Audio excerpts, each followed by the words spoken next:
allowed to accept their first offer. You have to push back on them. BFF hosted a workshop called Making Productive Communication. This workshop tackled the difficult conversations one may face daily in any environment. Also, how one can turn any type of communication to an effective and constructive one. This workshop gave attendees real-life scenarios to integrate the skills they learned during the workshop. Please enjoy the excerpt of this workshop. Crossing my arms during that, or like not making eye contact, so keep note of that. But when you're having uncomfortable conversations in general, first thing you want to do is, we're always going to be emotional, especially if it's an uncomfortable conversation. It's okay to have emotions and express them, but you want to regulate those emotions because that'll make your statements clearer and make what you want known a lot clearer and more effective. But you can still show empathy. Obviously, there are emotions in uncomfortable conversations, but you always want to try to understand what the other person is feeling so you can really build that connection in that conversation. What am I supposed to do with my kid? How am I just going to take them home and do nothing?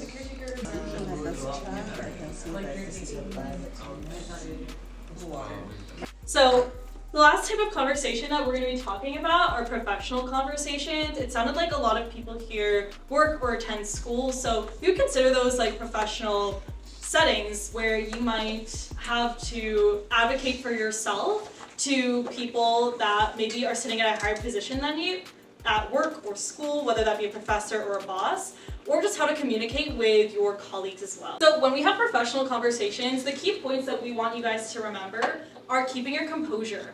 These are people that you're going to be working with probably every single day for maybe multiple years. And so it's really important that when you have conversations that you are staying composed, staying calm and collected.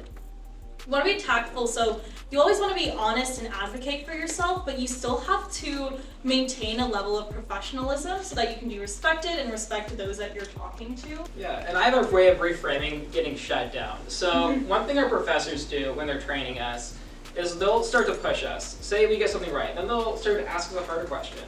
And they're going to keep going, and maybe they're going to poke you a little bit.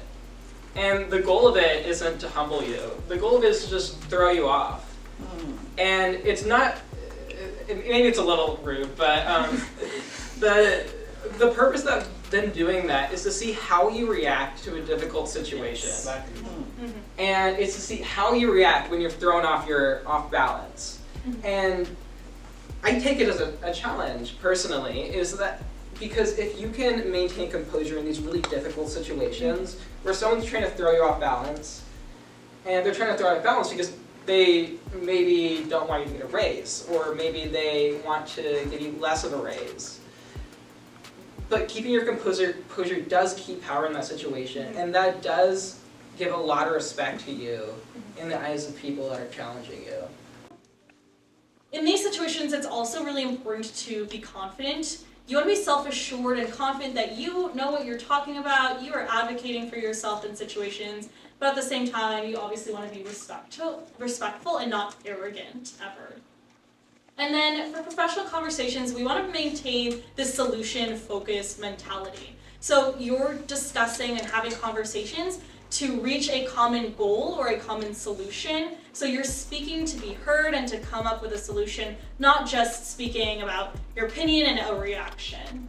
But I think for right now, I've been expecting maybe a little bit more compensation. Say that we do have you at this pay rate, or at this pay scale, because we do believe that it's where you fit right now. You know what I mean? And unfortunately, the company is facing some financial challenges at the moment. You know. Thank you guys so much for participating. As you can see, there are a lot of conversations where you might think going into it like, oh, I know how to communicate with people about this, but there are some really difficult conversations that you guys might come across throughout your lifetime, and it's important to be prepared and utilize those 3 core concepts. So just to summarize them again, that body language, that eye contact, that tone, that's going to present to people that you're confident, you know what you're talking about, and that you want to be engaged and participate in this conversation.